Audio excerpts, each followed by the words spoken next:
assume the worst of these people every time. Assume that they want to bring it to the extreme that you're afraid they want to bring it to.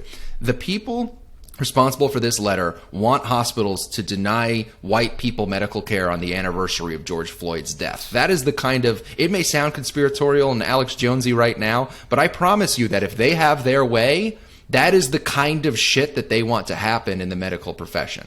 Because they're already cutting the breasts off of healthy young women and cutting all sorts of things off of young children so that they can make money on the basis of this ideological cult. They're engaged in a disgusting religious ritual of maiming and mutilating children in the name of gender ideology. And so there is no limit to the evil that we're dealing with here. And so with this topic, what I would use this letter as is an example of, you could read this letter in a very charitable way, and maybe that's something that you'd think I would be encouraging you to do. No, don't read this kind of shit in a charitable way. You got to be 3 steps ahead of them and know what they're actually trying to do. These people want you in jail. They want Chris Rufo in jail. They want Libs of TikTok in jail. They would want someone like me and Ben in jail.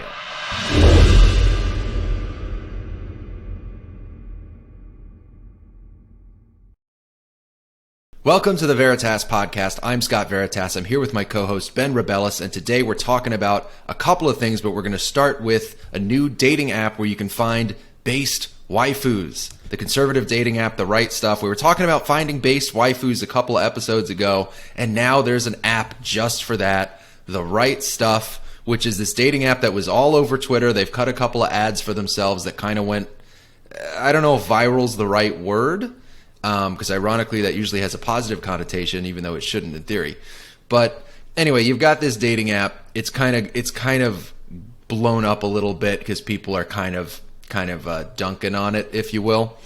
And it is not a small deal. I mean, it sounds like something you would just make fun of, but it's Thiel backed. I mean, and by that I mean Peter Thiel has invested, I think, at least a couple $1 million into it. I know that the CEO of the company that's managing the app is Kayla McEnany. If anyone who doesn't remember who that is, that's Donald Trump's former press secretary.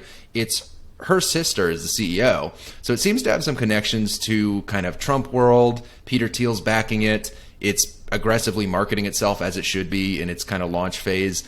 But it stumbled a little bit out of the gate. I guess I'm going to start this one by throwing it to you, Ben. My main question when I saw this was, do we need a conservative dating app? Like, is that something that we need in the world right now?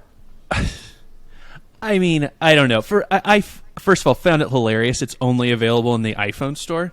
Like, I don't know the political split for iPhone versus Android users, but in my mind, it's always the communists that love to decry capitalism while using Twitter on their iPhones while in line for Starbucks. One of the reasons dating sites are effective is they allow you to perform a pre-screening function. So if you hit up the profile of somebody you don't find attractive, you can just screen them out, not message them. If you find somebody attractive, but they listen to Nickelback, you can go ahead and screen them out, et cetera, et cetera. It allows you to kind of know the people that you're gonna already. It allows you to have a dating resume, right? So having a conservative dating site allows you to pre-screen for kind of a conglomeration of other character and moral traits, which is really the pitch. If you look at these videos, I think they have a couple. I saw 2 or 3 ad videos. That's kind of their pitch. Like, you find people that are going to share your values. So I don't really see this as any different than the, farmersonly.com was a thing for a time, or any other particular dating site that can cater to an interest group. So you got J-Date, you got Black People Meet. Yeah, there was I don't know. So before John Oliver was on HBO, he did this podcast called The Bugle with a satirist in England. And one time they made a hint that somebody had signed the Bugle's website or email address up for a bunch of different dating sites and said, "Don't do this, listeners." And then the next week they rattled off the list of the 100 dating sites that their listeners had signed them up for. I mean, so there's dating sites for every group. I mean, yeah, I think there's the case to be made like, oh, we're increasing polarization. We only have conservatives dating other conservatives, blah, blah, blah. Kind of boring. But, I mean, I just think it's another function of the pre-screening concept that online dating allows for. But I don't know if you think differently about that. I'll say this. I theoretically like the idea. I have for a long time thought it would be kind of cool if there was a way to. I'll say it this way. I really wish that when you're out in the dating world, and by the way, for the record, people who've listened to the show for a long time now, this isn't really a problem for me. I've been in a relationship for 4 years. I live with my girlfriend, so it's not something that I've experienced for a while. But when I was dating, there was a lot of frustration because I really wish there could have been a way where you could see like a 0 or a 1 above someone's head, and it basically was like crazy, not crazy. It was like woke, not woke. And you just know there isn't that much of a spectrum with that stuff, not at this point. It's kind of... I mean, I don't know. I guess there's a little bit of a spectrum, and I want to get into that later because the way that my girlfriend kind of came around to certain ideas is kind of interesting, and I think that the listeners might appreciate it. But I always wanted a way to filter that out. I mean, I was meeting a lot of girls who were cute, who were attractive, but who they were just bonkers. I mean, they were just insane, and a lot of times it had to do with woke stuff. I mean, there were a lot of girls where I would find out they were a feminist within the first 5 minutes of our first date. I mean, that was information that they would share verbally with me very, very quickly. And that's not a good sign. If you meet somebody and they basically have feminist written on their forehead or they tell it to you before you even know like their last name, it's not a great sign if you are a guy who is right of center or even like me, just kind of like really not interested in the woke stuff. So theoretically, I've always thought this was kind of a cool idea, and I didn't realize it was in the works with the Right Stuff app. The execution here is a little rough, and I want to get into that because, and I always knew that even theoretically, this kind of idea could have issues, and this is kind of why I want to dive into it. There's actually a lot to talk about here. But the execution of this specific app is what we should get into because now this, conservative dating site has materialized as the Right Stuff. The ads are rough. I gotta say, we gotta talk about these ads. I mean, the one that got the most attention is all of these. If you haven't seen, if you're on Twitter, you've probably seen it. But if you're not on Twitter and you haven't seen it, it's a bunch of women who purport to be conservatives. I don't know if they're like a lot of times for these kind of things they might be actors, right? But either way, they're purporting to be conservative women who want to be around conservative men, and they're all sharing what they like about this idea of this app of finding only conservative men, filtering out only conservative men. And so one of them says like, I just want to have shared values. It's like, okay, pretty run of the mill. But then one of them goes like, I like an alpha male vibe. Yeah. That was kind of a weird one. And then there's like, it was just very weird. And then honestly, because Ben Shapiro really puts out that alpha. Yeah, I was kind of like, I don't know if alpha male is that intimately connected with conservative at this point. I don't know. That was just kind of a weird statement. And then the other thing is, you can't really ignore this, and this did come up on Twitter, and I'm going to acknowledge it. Not all when there is an ad for a dating site, the people are attractive most of the time. In this particular ad, the women and it was only women. There were no men in this ad. There was only women. They ranged from a couple of cute looking ladies to like to like not really something that I think most men would be attracted to for like one or two of them. And I don't know who these women are. I'm not trying to make fun of them directly. I'm not trying to be mean here, but when you're making a dating app ad, pretty much all the women should be pretty attractive. Like you got to stack the deck when you're making an ad for a dating site. I understand the idea that you want it to be approachable and seem realistic, but that's what I think it is. Yeah. I think it's strategic. But why? Like if you're preying on people's insecurities about being forever alone, you might as well present to them a really beautiful based waifu image to project their desires onto. Like it just seems so weird, especially how far they took it with like one or two of these women where I was like, I don't know if they're even fives. Like I don't even know if we're going on the 1 to 10 scale. I don't know if we've even got fives going on here. It was just kind of weird that they went with that. And again, yeah, I guess I could see that they're going for that kind of like realism. Like, hey, this is different. These are real women. But I don't know. They may have even been paid actors. I'm not sure. I just, the idea of, and I want to get into this in a minute, the idea of there being a significant population of like younger women, like millennial and Gen Z women who would even cut an ad like this is kind of hard to believe. I'm sure you could find them, but I don't know how. Yeah, so one of the problems I see and one of the things that this site's been slammed on is just there's just too many dudes. There's just too many dudes. And I think one of the problems that may be running here, and it may have been a problem with this ad too, is conservatism itself. Is many conservatives are going to be small town folk. I come from a small town. It is overwhelmingly red. And these people, never really leave their small town or surrounding area. They meet people in their community and they marry them. So this app's not only for conservatives, but it seems like it's for conservatives that are living in more populous areas that have trouble meeting other conservatives. And not only that, you've got this concept that a lot of religious conservatives have another place to do all of their mingling, which is churches. And I imagine that that's where a lot of that goes down. So now you've got this narrowed down to this market of basically semi to non-religious conservatives in urban areas. And I'm sure there's a market there, but I'll bet it's got to be a lot smaller than the pool of all conservatives. So this ad may be somewhat reflective of the fact that these are going to be the normal people in your urban area who are conservatives, and you're not overpopulating it with some, unrealistic versions. Again, I kind of think that this ad was strategic and also cringy. It was just cringy. Yeah. I thought one of the funniest things was so it was they asked what do you want to see? And all the different 5 different women said something different, but it was all within the conservative strategy. But then they're what is a red flag for you for when you're dating a guy? And every single one of them just said a Democrat, a Democrat, a Democrat. Yeah, a that was so Democrat. weird. That was really weird. It was very funny. So yeah, I think this ad, to the extent that it's getting slammed or dunked on for not having enough females, one is because it's new. Most dating apps are full of dudes and have many fewer women. But I think there's also a sense here that conservative women, I think, want men to seek them out.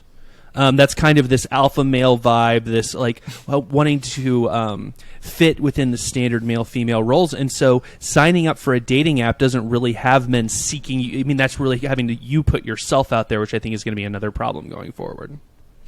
I think you kind of hit the nail on the head when you were talking about the market for this being really small, because I was basically thinking the same thing. I was really thinking about whenever you're going to have this kind of business venture, you got to think about, is there demand for this? And that's kind of what I meant when I said, do we need a conservative dating app? Because again, I always thought the idea that you could filter out woke people was nice, but then you get into how are you going to define not woke? Because this app is explicitly for conservatives.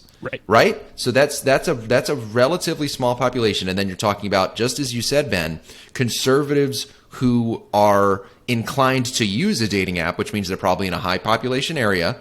And also a lot of conservative women might also find just the idea of dating apps kind of demeaning to begin with. It's kind of a liberal coded thing to use a dating app. Not as much now as it was 5 years ago, but it still kind of is. I don't know a lot of deeply conservative women, but I suspect a lot of them would find the idea of using a dating app demeaning to begin with. And some conservative men would feel the same way. And then also, it's again less so now than 5 years ago, but still the majority of people using swiping apps, and I think this is a swiping app. I haven't used it, but I assume it's a swiping app. Most of the people who use those are under the age of 35. That's still a fairly young population of people. So men under 35, pretty overwhelmingly liberal, not super overwhelmingly. You're looking at 2 guys on this show who are not particularly left-leaning, but women under 35 are very left-leaning. That is a 80 to 90% proposition. It's how woke are they? Now, again, there are exceptions to that. I've been with somebody for years who falls outside of that, although, again, that kind of materialized throughout our relationship, and we'll get into that later. But the demand for this, especially from women, is going to be so low. I was surprised they even had women to do this ad, because I know most women, if you ask them to cut an ad like this, would be like, no, I don't want to do some conservative, because also actresses, if these are paid actresses, not a right-leaning demographic.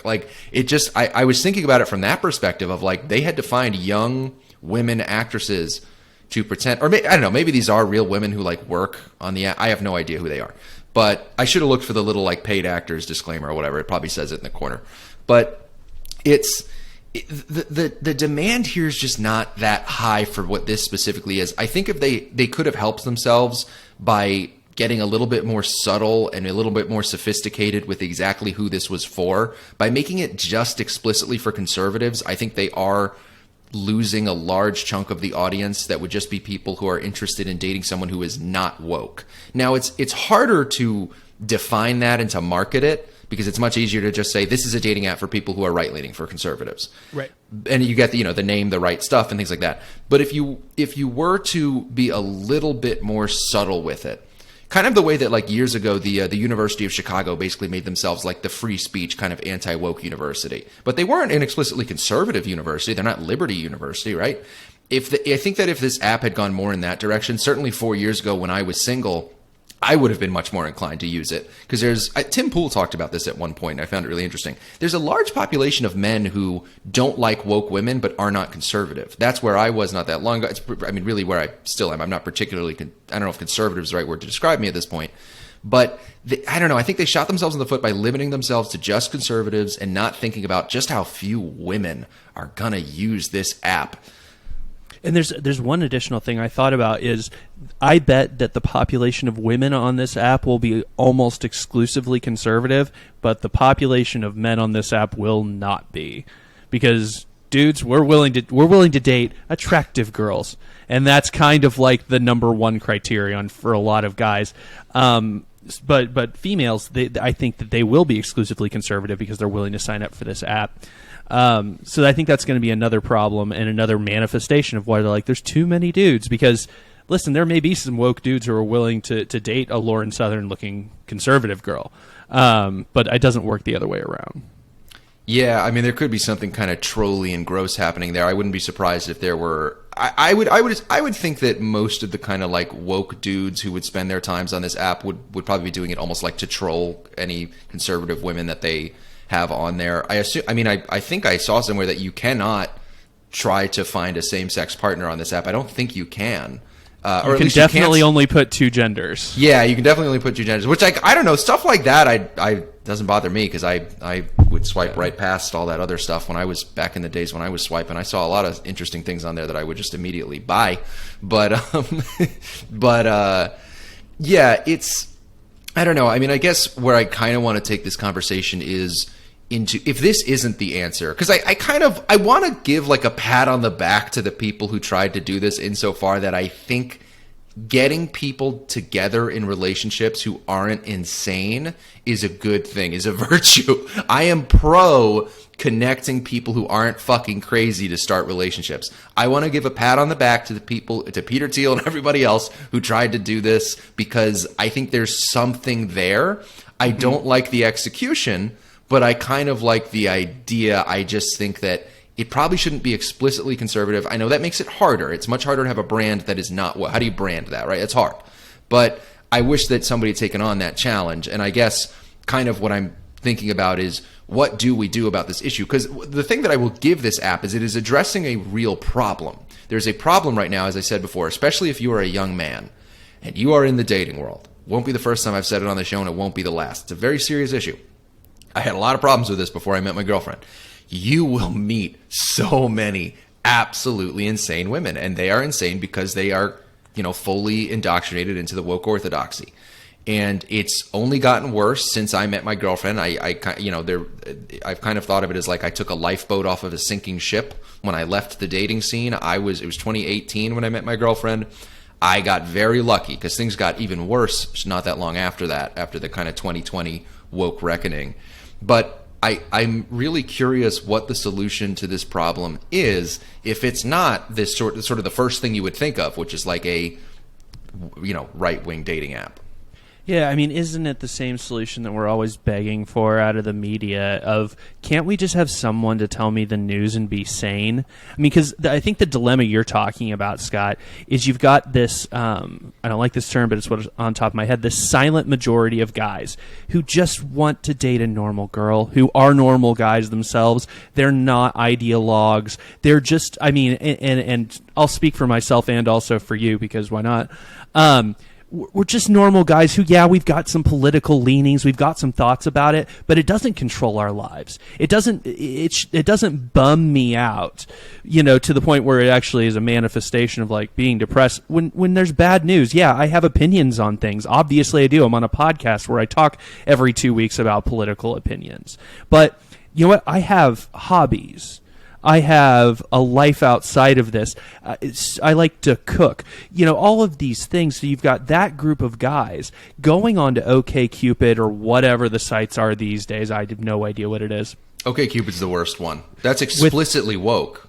It's been a long time since I've been on OkCupid. But then, so you've got this silent majority of guys who are just like, I want to find a girl to maybe, I don't know, go hiking with. And on the other side, you've just got virtue signaling. You've got pronouns in bio and all over bio. You've got activism up and down. Like, I'm not going to date someone who's not politically active. What is it? Jennifer Lawrence, I think, said something like that recently. She's like, it's not enough to not be political anymore. Like, that's what these normal guys who are trying not to let politics define their lives, they're looking at the other side, and it's people who are insisting that if you're not only political, but political in a way I am not interested in you at all, don't message me. And so there's the solution, to get back to the original point, is, can we just have a neutral arbiter that allows us to send messages back and forth without pushing people with the different, like, even, and I'll knock on this right stuff. They like have these prompts. Like, I remember the OkCupid questions, and then you can see how many you had in common. These ones are they're like fill in the blank sentences, as far as I can tell. Like, January 6th is fill in the blank, or things that drive me crazy, fill in the blank. Like, they're pushing that one way or the other, and if it's just like, what's your favorite color, I'd be a little more comfortable with that in a platform that's not pushing anybody in any direction. Yeah, this is a really good point. It takes it into kind of an interesting area. Sam Hyde, the comedian, said something really interesting about this that I'm going to mention in a minute. But bringing it back to the app, yeah, the thing about this app is that there are lots of guys out there who, like you said, are normal, and they don't want to date someone who is crazy on the left or someone who's crazy on the right. That's right. If somebody who genuinely, to think that January 6th is funny to an extent, I get it, because it is a little funny that, like, the shaman went in there and was, like, taking a shit on Nancy Pelosi's desk or whatever was going on. Like, that is funny.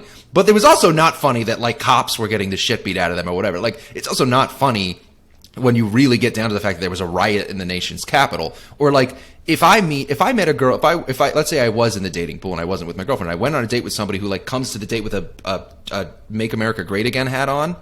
If she was super attractive, I would continue the date, to be honest. But if not, I'm just being, no lies on this show. No lies on this show. But if she was less than an 8,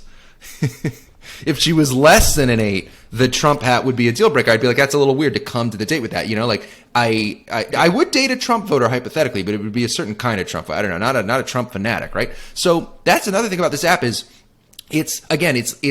there are lots of guys who just give me someone who's on the spectrum of politics between a 2 and a 9. Like, just not a 1 or a 10 on, like, the crazy spectrum of, like, crazy liberal, crazy conservative. Just give me someone who I can, like, play video games with and fucking watch movies with and bone and just be normal. Yep. Like, just be fucking normal. And the Sam Hyde quote that this kind of reminded me of, Sam Hyde's so funny, but I won't get into it. Would take like a 3-hour thesis to talk about Sam Hyde and his whole deal. But if you don't know who Sam Hyde is, he's a comedian. Just Google him. But he said something really interesting about this, which is if you want to find a girl who is I don't know if he used the term based waifu. I like to think I trademarked that, but he basically was using that term. He said, if you are trying to find a based waifu, you're trying to find somebody who has your exact, like, MAGA or like right-wing politics or whatever, just be gay. Find a man. Like, because that's who it's going to be. He said, like, a lot of women, like, deep down don't give a shit about politics, or they're differential to men about politics or whatever.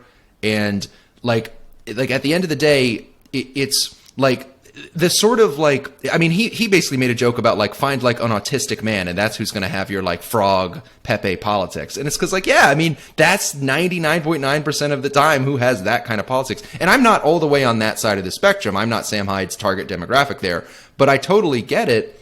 And he was basically saying, like, just don't, I think men just want to find a woman where politics doesn't get in the way. She can even be left-leaning. When I met my girlfriend, she was solidly left-leaning.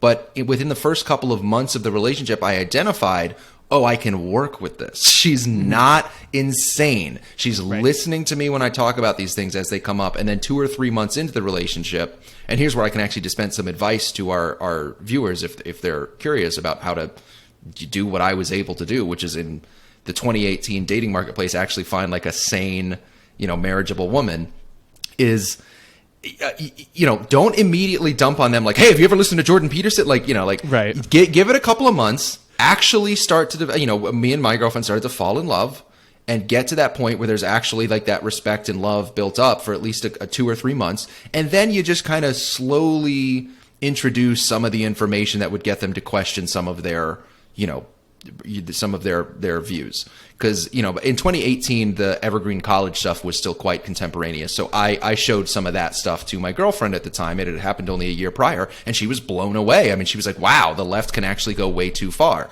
And the left can go too far is one of the first things on a journey to, kind of getting quote unquote red pilled. So again, I didn't need to have a based Pepe autistic wife. Like, I didn't need that. Like, you're just trying to find, you just want to find a woman who's not completely over the edge, who hasn't, crossed the Rubicon of ideological insanity. Yeah.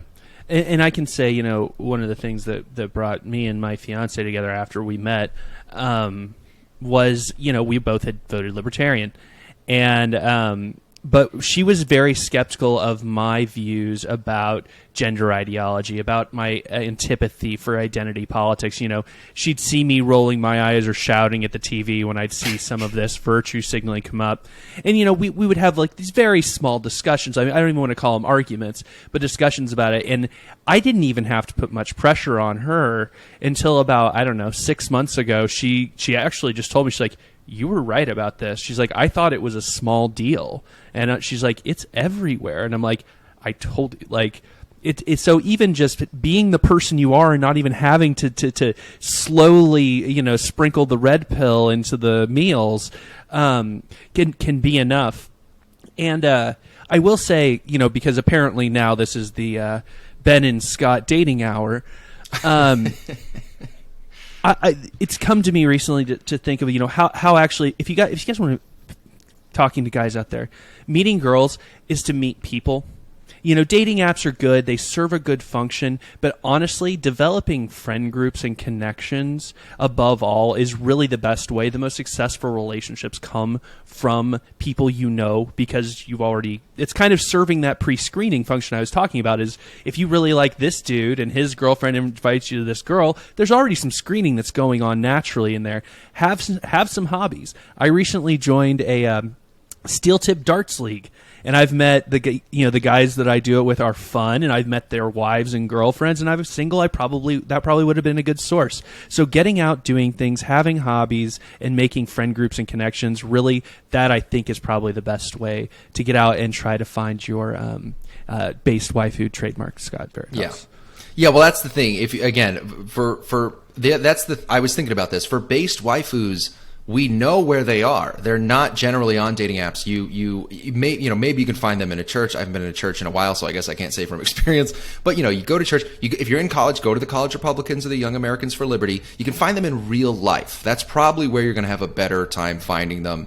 If you're out of college, there are usually in almost every city or state in the United States, there's like some kind of Republican Party or Republican group, and you can go there. And that's if you're looking for someone who's more explicitly conservative, obviously. But yeah, you can probably find these women more easily in real life than on the right stuff. I think the right stuff is going to have a rough go of it. I don't think they're going to get enough women to make the app successful. And so I would recommend trying to find them in real life. And yeah, having friends who are conservative or who at least are not woke, and then working within that friend group, as Ben suggested, is a great strategy.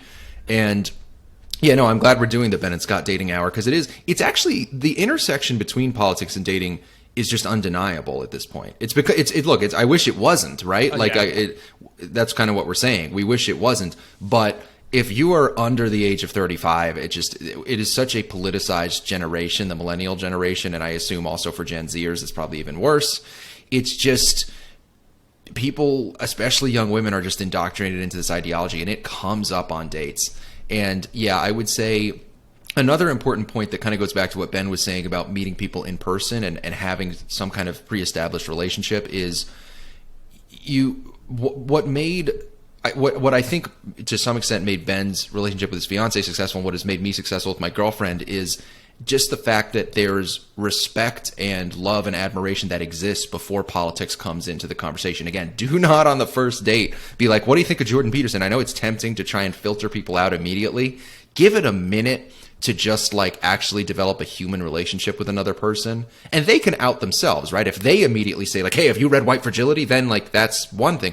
But you also, it's kind of a two-way street. You also need to contain yourself and to actually allow a human relationship to form. And then I forget who pointed this out on Twitter, but I forget the tweeter who tweeted it, but it was a good tweet about how in general, women, in my experience, and this is what worked for me with my girlfriend, are fairly differential, not to all men, but to men that they love when it comes to politics. They will at least hear you out, and in my case, and in many cases, they will come around largely to your way of viewing the world. Because just like you said, Ben, my girlfriend's come to me a lot in the past year just being like, you're right, I was reading about this, and you're right, and that wasn't where we were when we started. We had a couple of those kind of debates and arguments, but there was enough respect and love between us that it didn't become a problem, and she just kind of ended up coming around. I mean, her political views are maybe like a notch to the left of mine at this point. They're very close to my own.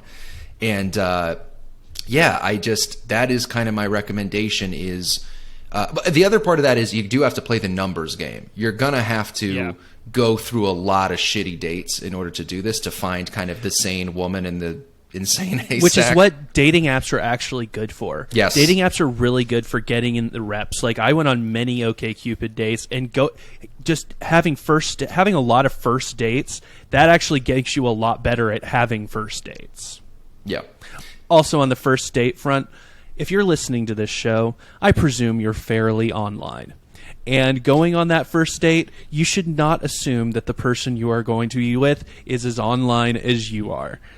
Not all of us live on Twitter as many hours as Scott and I do, and I'm assuming you do. So, keeping it to real world stuff will probably be a better strategy.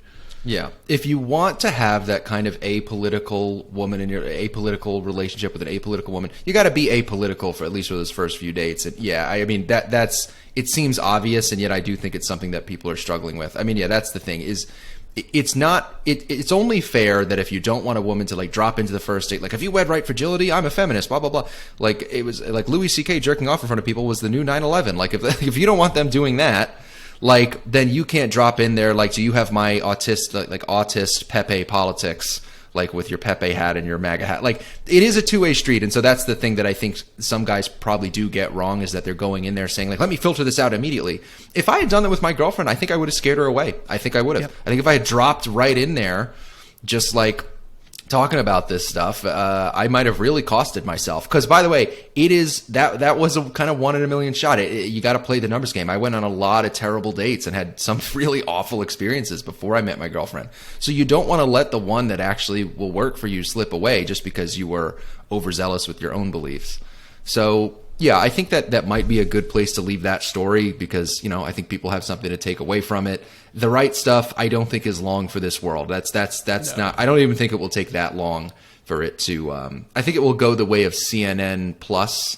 And some of the other things that, but cost a lot less money. Yeah, but yeah, I don't know how much Peter Thiel put into it, but I think I think I saw $1.5 million. Yeah, which to him is chump change. Yeah, he's a very, very wealthy man.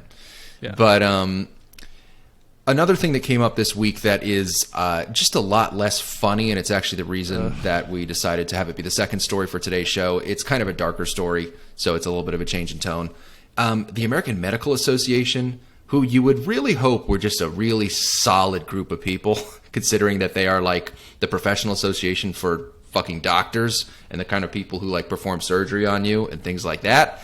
The American Medical Association, along with, I think it was the like National Association of Pediatricians and Children's Hospitals, sent a letter to Merrick Garland, the Attorney General of the United States. They're not playing around. And in that letter, it starts off with it starts off basically saying that a lot of quote unquote gender affirming care healthcare providers have been receiving threats from, what are implied to be domestic terrorists who are anti-gender ideology or whatever. And look, at the end of the day, you can ask for protection from violence through the Department of Justice. That is what it is. I think that those threats are exaggerated, and that's basically been proven. There was supposedly a bomb threat at like Boston Children's Hospital, and that never ended up really materializing. Chris Rufo was kind of looking into it, and it seemed very suspect. Might have been a false flag. I'm not going to say it was because I don't know, but again, that part of the letter is questionable. The part I really want to get into, though, is there's a paragraph where they say, and by the way, the impetus for all of this are these people on Twitter who are spreading misinformation about gender affirming care. And they say, they reference specifically these large Twitter accounts, obviously referencing Libs of TikTok. They're talking about, they're subtweeting Libs of TikTok and Chris Rufo and people like them, and saying that they are spreading misinformation which leads to violence, which is a kind of 1 degree of Kevin Bacon way of calling them domestic terrorists. It's like, it's not quite there, but I think we're heading there because it's pretty close. And what they ask for is they say, we are in the process of asking the big tech companies to basically censor and deplatform these actors, and we want the Department of Justice to possibly take legal action.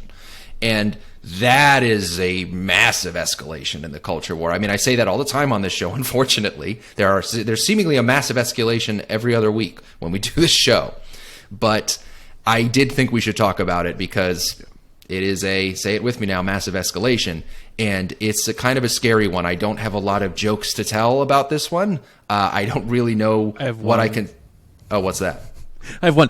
I don't care if you're writing an official letter to anybody. It better not be in a sans serif font. This is terrible. Get a serif on these. Just look official. Merrick Garland should have just thrown it out. That's right. Be like, are you looks kidding? Like it was written on someone's iPhone. Yeah.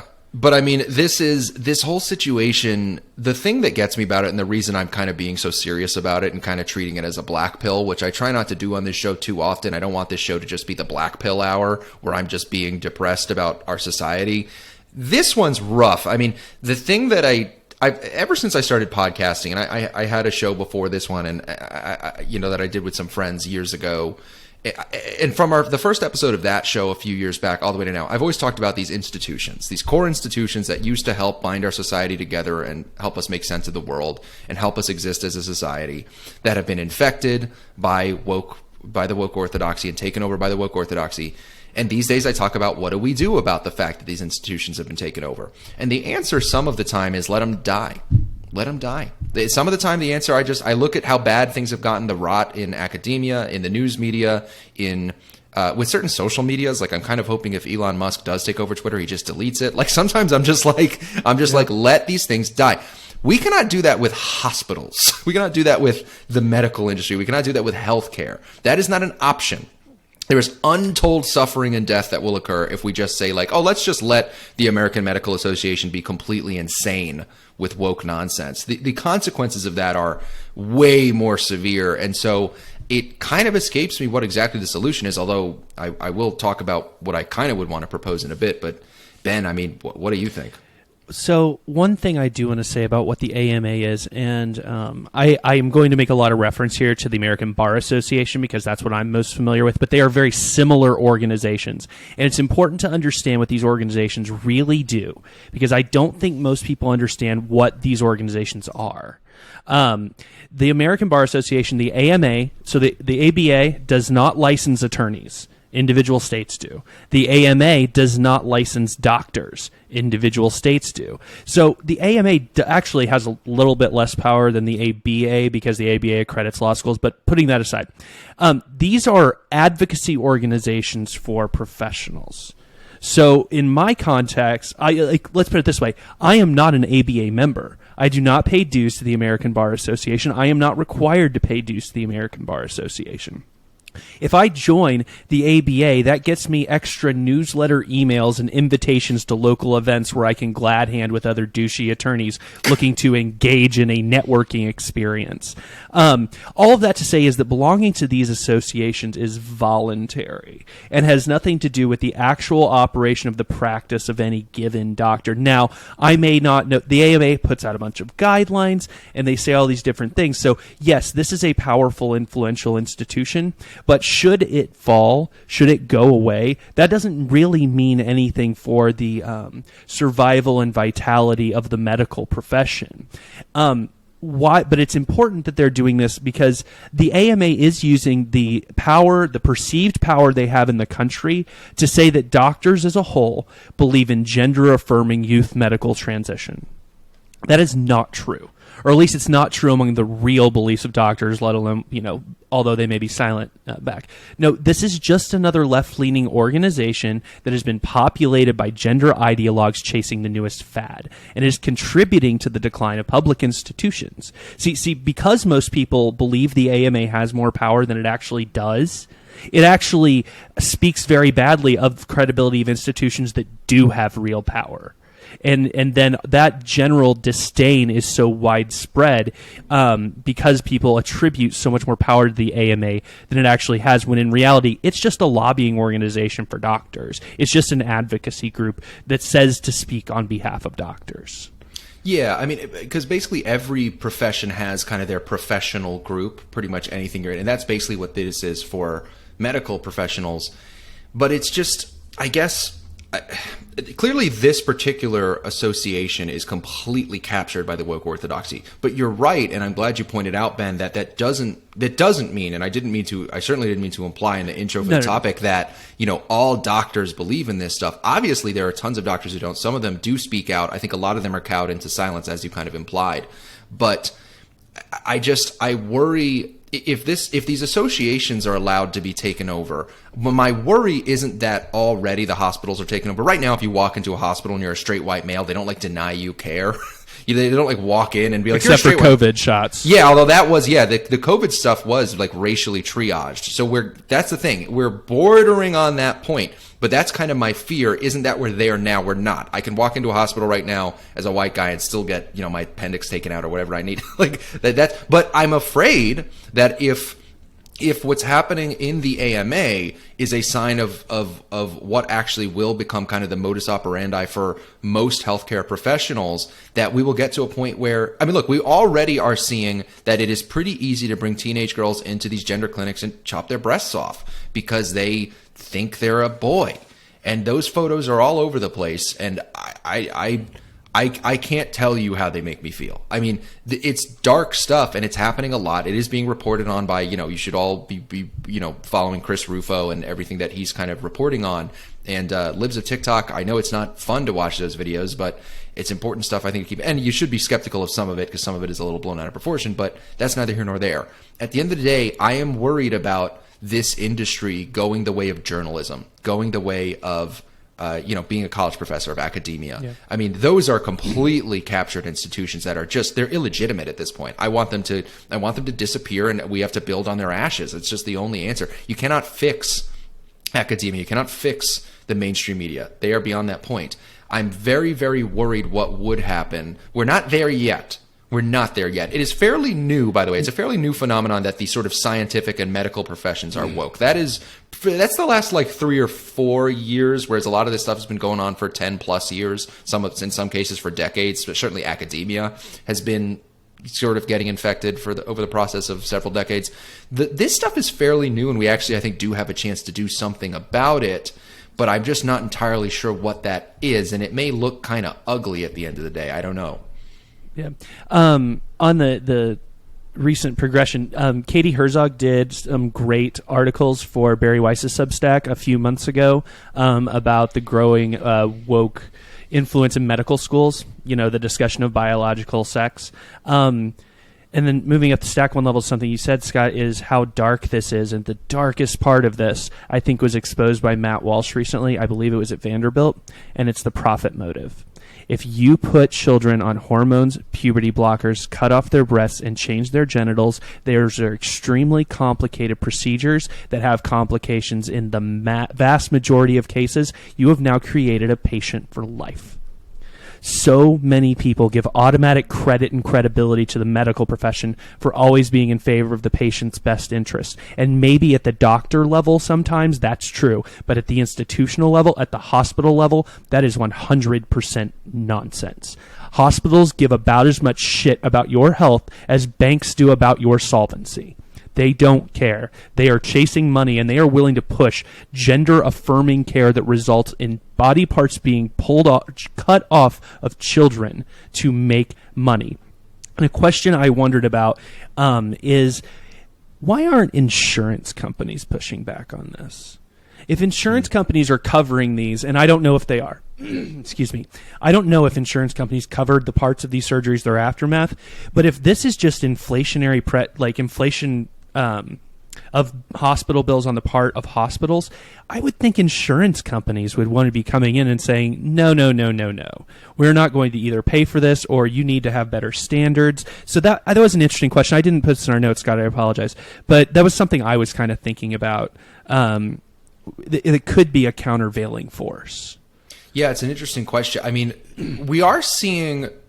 This is the final frontier of the culture war. If we lose this one, we lose. That is like the end of civilized society. If we get to a point, if I'm putting my kids in school in 5-10 years, and I go to their class and it turns out that the stats about like 1 in 5 Gen Zers being trans or whatever is true. Like if I go in there and I see that, I'm going to go, oh, it's over. Like society has ended, and I need to start like putting canned goods in my basement. Like that's like, this is... When Ben says this is dark, that is, you can't overstate it. I mean, this really is the mutilation of children in the name of this fucking cult is the darkest thing we have seen. It is the final frontier, the last hill to die on, if you will, for the culture war. We cannot give any ground here. And you mentioned Matt Walsh. Matt Walsh is great on this. I mean, he doesn't give an inch. He doesn't play footsies with it. I think there are a lot of people who kind of didn't learn their lesson from like, they'll always say, and actually when I had Colin Wright, who's another great person on this issue, on the show, he mentioned this. Everyone should be looking back on the moment that they said, hey, you know what, I will use your pronouns because I want to be nice and polite, and think about the slippery slope that put into place. Because it's been less than like 5 years since all that shit started, and look where we are.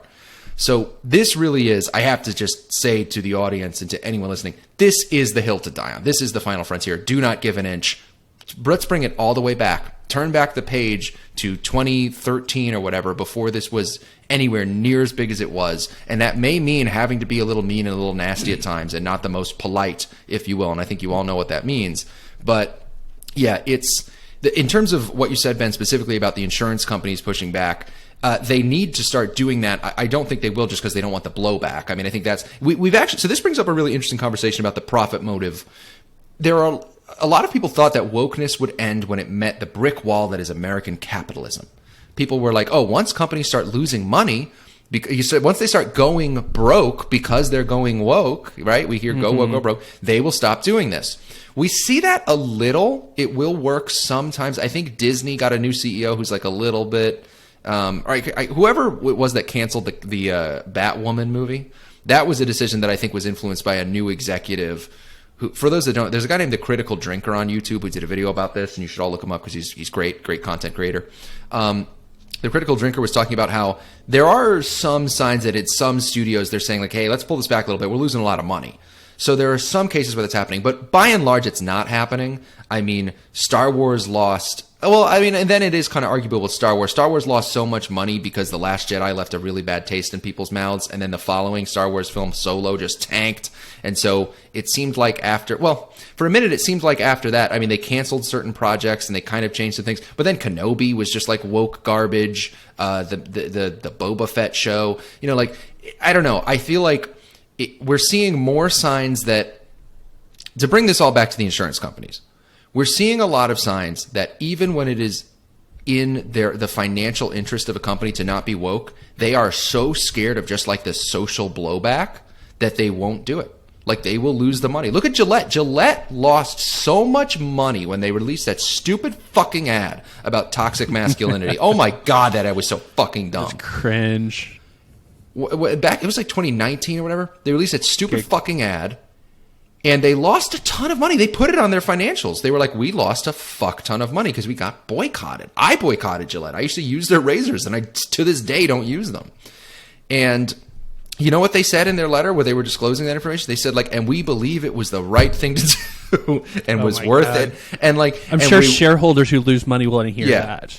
Well, and so that's the thing is I feel like wokeness is so powerful and it's so good at what it does that it will get people to work against their own financial interests. I mean, you have people, I've seen shit on Twitter where I have friends from college that I'll see their tweets where they're like, they're sharing like the Venmos of random trans people and being like, do you want to give money to this person if you're a straight white male or whatever? It's like, and there are woke people that will actually do that. Like, people will act against their financial interests, and I think the insurance companies might do that to some extent because they're so cowed, they're so scared. And it is one of the things that I think that was something that for many, many years, like from 2015 to 2018, people were like, oh, you just wait until it starts affecting the bottom line. And I don't know if that was the stopgap. Yeah. I don't know either, and I'm speaking a bit out of turn because I don't know if insurance companies are even covering these procedures. They may not be, and this may be like out-of-pocket stuff. This may be Venmoing people, like who knows how many. There's a lot of GoFundMes. I mean, there's that a lot of GoFundMe. Yeah. Which is, let's not. That was such a controversy I've heard over the last month. I think we probably shouldn't even go there with Keffels and Kiwi Farms. That would be like 4 episodes. I will refer. No, let me just tell the audience, if the Keffels Kiwi Farms thing, go to Blocked and Reported for that. Jesse Single and Katie Herzog. Katie, who's been on the show, was great having you on the show, Katie. Just go to Blocked and Reported. They did a couple episodes. That is the amount of research they had to do to cover that. You've probably all vaguely heard of what I'm talking about with Kiwi Farms and Keffels. Go to Blocked and Reported and listen to those episodes. I'm just going to give them that one. That is way too much for us to cover on this show. Yeah, but coming back up, you're right. Maybe getting to mean and nasty, but if we want to pull it back to this letter we're talking about, I don't care. First of all, this letter is here's why I think it's virtue signaling in a lot of it. Like, let's cut out that paragraph that you highlighted. The rest of this is unnecessary. I don't care how much you disagree with gender ideology, with children being medically treated for this passing trend. If you call in bomb threats to the extent that actually happened, you should be prosecuted. If you send credible death threats, you should be prosecuted. And if that was all that this letter was advocating, I would both agree with it and also think it's entirely unnecessary to say. And I don't know why we have to drag the feds into this.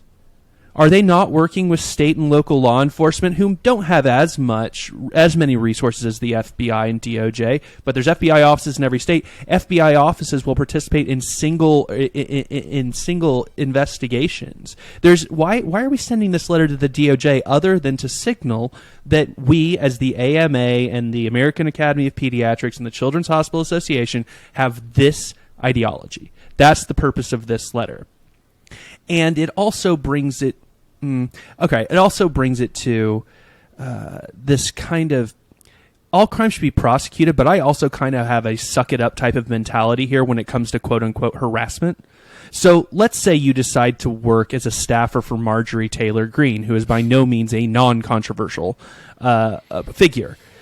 I don't think you're allowed to call for investigations because people call your office and are mean to you. If they threaten to kill you, by all means, call the police. But if they just tell you to fuck off or that you're a miserable bitch, didn't you kind of know that was going to happen? Like, if you've decided to engage in a profession, which, by the way, for a shitload of money, that involves you cutting off the breasts of a 16-year-old girl, I'm going to say you assume the risk of being called an asshole. You had to have known everybody wouldn't just tell you what a hero you were. Don't get me wrong. I'm all for civility and wish there were a lot more of it from all sides of the spectrum. But I mean, I'll even say personally, there's an aspect of my practice that is pretty controversial, and I knew it when I took on those cases. And whatever hate that I get comes with that territory. I don't think you can be a professional in a hated profession and call for censorship or prosecution when you get some hate. Yeah, I mean, this is a great point. It applies to so many different things. I mean, I think about like Taylor Lorenz crying on MSNBC about like, I'm a journalist for the New York Times and I got criticized for an article that I wrote that was doxing a child. Like, yes, that is what it means to be a journalist for the New York Times writing shitty articles. Like, you're going to get blowback for that. And doxing people and then writing about how horrible it is to be doxed. Yeah, I mean, yes. So, yeah, I mean, there's generally, if you're trying to be a content creator on the internet, certainly, or you're doing something that you know is going to be controversial, don't act all surprised when you get blowback and when people on the internet are mean to you. So to bring it back to your point from before about the gender clinics and the crime and how it is totally unnecessary to have it in the letter, all of this stuff about the supposed violence that is going on, that again is questionable, could be false flags. Not going to say it's a false flag, but could be, just saying it could be. And that there's some evidence to suggest that it was. It is unnecessary, and I think it exposes the sort of the strategy that is being put in play here, and we see this in the woke playbook time and time and time again, which is if you want to go after people and actually be able to wield the power of the federal government, I mean, they're bringing the DOJ into this, connect them to violence or harm in some way, right? That is what they always do. That everything around them identifying their actual targets, which is Libs of TikTok and Chris Rufo and people like us, everything around that was just a justification. It was just them saying, like, you see how these people are kind of tangentially related to things that are actually illegal? So now they need to be prosecuted because and it's such a stretch. Anyone reading it could see that it's a stretch, and they've been doing this for years. I mean, it's the whole speech is violence thing. It's the idea that comedy is sometimes violence. It's, oh, this person told a joke, and so now someone's actually going to go out and they'll say that like if you tell a rape joke or something during your set, you're going to actually go out. Now someone in the audience is going to go out and rape someone because that's how rapists are motivated, is by comedy, as we all know. Rape is an act of comedy, apparently. So that's kind of the definition of this new term I keep saying, stochastic terrorism. That's kind of what that means, is like you say something and then someone gets onto what you say and then goes and does something terrible because of it, or motivated by it. I think I'm actually not 100%. I've seen the term you're talking about, stochastic terrorism. Maybe somebody can leave in the comments the exact definition of what that is. I just read it as like woke nonsense and honestly kind of have been ignoring it every time I see it. But I think that was kind of my assumption, was that it basically just means like terrorism that isn't actually terrorism. It's just words, those horrible, because, as you all remember, 20 years ago, words brought down the Twin Towers on that fateful day. There were two words that hit the two towers. It was really brutal. But, it's like, and the words at the Boston Marathon in 2013 that killed 4 people and maimed hundreds of others. Like, it is, this thing is another kind of can't give any ground kind of thing. I mean, this kind of strategy should be, I was tempted when we started this segment to sort of be like, hey, let's play both sides of it and talk about how this letter could be genuine. No, I've started to, on this show and in the way that I analyze this stuff, be like, assume the worst of these people every time. Assume that they want to bring it to the extreme that you're afraid they want to bring it to. The people responsible for this letter want hospitals to deny white people medical care on the anniversary of George Floyd's death. That is the kind of, it may sound conspiratorial and Alex Jonesy right now, but I promise you that if they have their way, that is the kind of shit that they want to happen in the medical profession.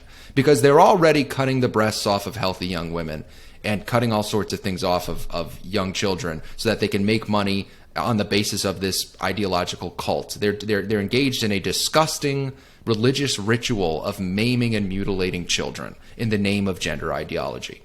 And so there is no limit to the evil that we're dealing with here. And so with this topic, what I would use this letter as is an example of, you could read this letter in a very charitable way, and maybe that's something that you'd think I would be encouraging you to do. No, don't read this kind of shit in a charitable way. You got to be 3 steps ahead of them and know what they're actually trying to do. These people want you in jail. They want Chris Rufo in jail. They want Libs of TikTok in jail. They would want someone like me and Ben in jail. And when I say these people, I'll make sure that's clear. I'm not talking about every left-leaning person in the world. I'm not talking about your mom who watches a little bit too much CNN. I'm sure your mom loves you very much. I am talking about the people who are really at the center of this stuff, the people responsible for this letter. They are trying to destroy this country. I mean, they are trying to destroy you. And I basically start a civil conflict. I mean, it really is dark stuff. And so when I say that this is the final frontier and that we need to stand up to it, without reservation and without giving an inch, that's why. Because there is no limiting principle. There is no limit. There is no stopgap, right? The profit motive isn't going to save us. The Constitution may not even be enough to save us. These people are evil. Again, this is something I've changed my tune on in the past 2 or 3 years. I used to be much more like, let's see how this plays out. Maybe it'll kill its, die naturally. It's only the crazy college kids. I kind of played footsies with that stuff for a while, but as of 2 years ago, not anymore. Yeah. And the evidence that would support your position, Scott, is really that third paragraph. If you could remove that third paragraph from this letter and it would just be, please help us. We're facing violent threats. We're facing this. Please help us. But no, we have a sentence that says where the attacks are rooted in an intentional campaign of disinformation where a few high-profile users on social media share false and misleading information targeting individual physicians in hospital, resulting in blah, blah, blah, blah, blah. That paragraph and that sentence in particular is the one where it says, go after the people that disagree with us. That's who we're really wanting you to look at. It's not necessarily, again, as I said, if it was just, please, the guy who sent a bomb threat, can you go get him, please? If that's all this letter said, I don't think either of us have an objection to that. It's that paragraph that's meant to strike fear into people on microphones who are saying we do not support the youth transition, especially, and I don't know if you find this interesting, you notice that the American Psychological Association isn't here? The American Psychiatric Association isn't on here because it, at least from some of the reporting I've seen, the gender affirming model skips right over having therapy for a requisite amount of time, having someone talk to a psychiatrist to maybe find a different cause for this feeling of dysphoria. No, places like Boston Children's Hospital, in their gender affirming model, as much as I understand it, they skip the step where people see therapists and take their time and make sure to put the brakes on something that's irreversible. Yeah. Well, and that's the other thing is they're going to try to use these professional credentialed people. They're going to trot them out there just like they did with Fauci and try to justify this new wave of child mutilation in the name of gender ideology. You don't need to ask people in lab coats about this. Go with your gut. I used to be a trust the experts guy. Guilty as charged. I used to be a guy that would say, I will defer to scientists on most issues. There are still a couple places. I don't really talk about climate change on this show. And I'll tell you why. Because I am not a climate scientist. I don't know. I assume that it's probably real, but it's also probably exaggerated on the left in terms of how bad it is. That's generally my position. I talk about it almost never on the show, even though it's a huge issue, because I know so fucking little. And I do kind of defer to the experts on that in a couple of issues. There are a few things I don't really talk about. I don't get into the nitty-gritty of immigration on the show a ton because I am not an expert in economics. I am not an expert in immigration. When it comes to whether or not a man can be a fucking woman or whether or not it's good to cut the tits off of a healthy child, don't defer to the experts. You don't have to. We don't need to do that. I know that it's tempting if you're a sane, reasonable person to do that. I get it. That it is a healthy instinct to want to defer to an authoritative expert on medical stuff. That is a healthy instinct, but in the near future, you may need to go against those instincts because they're going to trot out a bunch of doctors to pretend that this is good. But this ideology is not you know what I want the American Medical Association to be doing? To focusing on sponsoring or churning out scientific papers about cancer treatment that are too complicated for me to understand. I don't want to read platitudes that look like they were written by a blue-haired, non-binary graduate student who has Foucault on her shelf and a hammer and sickle tattoo. And that's what this stuff sounds like. It does not sound like scientists. It doesn't sound like medical professionals. It sounds like ideologues. Yeah. I mean, I guess before we end the show, I want to jump into, because I always try to have us talk a little bit about solutions on this show, because I don't want it to just be us kvetching for an hour. So in terms of this issue, I'm pretty intense on this stuff. I think about if there's a DeSantis administration that comes in the next few years. I don't even want to think about if Trump gets in there again. But if there is a DeSantis presidency, and he has been somebody who he has shown that he is not afraid to wield the power of government against his political enemies, and I've become a lot more open to that when because I've kind of developed more of a fight fire with fire mentality, just with how bad things are getting. the medical industry is one of, if not the most heavily regulated industries in the West. And that, by the way, that's totally justified because it's dealing with people's health and their lives. Can the government step in some way on this issue? I mean, could you prevent some of the surgeries, especially on minors, from taking place or set up? I just wonder, Ben, if you know if there's any way to wield the law against things that I just think should be illegal. I don't think it should be legal to cut healthy breasts off of a healthy 16-year-old. And I don't know if it should be legal to, without months of therapy, do that to an adult. Like, I just wonder if we can... Again, I'm going to use the term wield power a lot more on this show over the course of the next several years, because I'm in the wielding power phase where I feel like we can't just sit back and be like, oh, we got to respect the Constitution. I mean, no. I am like... We got to step in with the government when we actually have control of it on the right. And I wonder, Ben, if you think that that's possible or if you think it's right. I don't know how possible it is. So you're talking about, like, what should the medical standard of care be for diagnosis and treatment of particular mental illnesses? I don't know how the official works. Like, is that promulgated through the DSM? Does that go through? I mean, the AMA may be responsible for at least creating guidelines that are adopted by hospitals. It also could be a function of regulation by states, like through their regulatory bureaucracy of overseeing licensing requirements for hospitals, licensing requirements for doctors, and requiring certain protocols and protections. That is not my area. I don't know. When it comes to things like the AMA, though, I think if you're an AMA member, stop giving them money. You need to stop giving them your money. They don't deserve it, and they're ruining your credibility as a professional. And if these institutions want to get back to medical science, and let's stick to the science of how to best provide services to patients. Focus on shit that actually matters. I would love to recapture them, but honestly, if we let it die so the death can bring life again, like, that's kind of my thing here.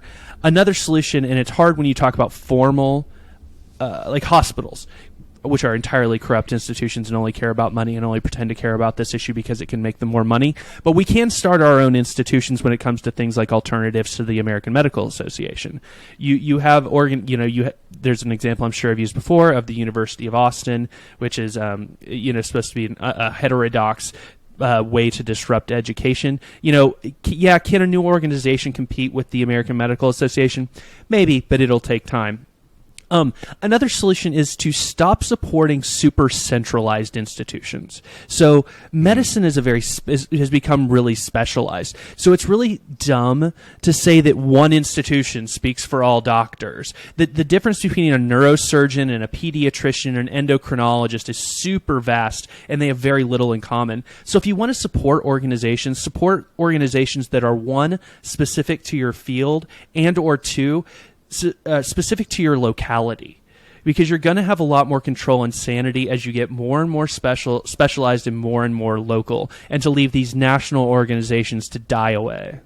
Yeah, I think that's a good place to leave it. I'm glad we talked about, actually moving forward, because this is going to be a recurring topic on this show. Like I said, this is the hill to die on. This is the final frontier. For a while on this channel, I said, let me not talk about gender ideology too much because I don't want to be too one note, but it is the final frontier. It is, I think, going to be something that I'll probably talk about more than any other one topic, because it really is a war against reality. It's a war against childhood. It's a war against family. It's a war against sanity, and it's a war against this country. So it's a war against truth. Yeah. Objective truth. Yes. It is a war against the truth.